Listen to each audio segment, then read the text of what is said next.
আমি 300 সোনালী বাচ্চা উঠাইছি আমার এই খামারে। তো আজকে বাচ্চার বয়স 33 দিন। তো ওজন আসছে 700 গ্রাম প্লাস, কিছু আছে 500-600 প্লাস এরকম। তো এবার এসে 600 আর কি। তো মাশাআল্লাহ ভালোই।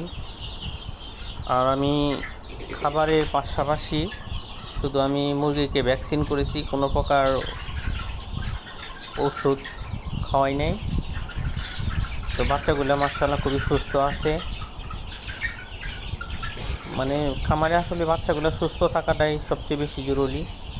দেখতেছেন বাচ্চাগুলো কতটা তরতাজা, দৌড়াদৌড়ি করতেছে। আল্লাহর রহমতে কোনো প্রকার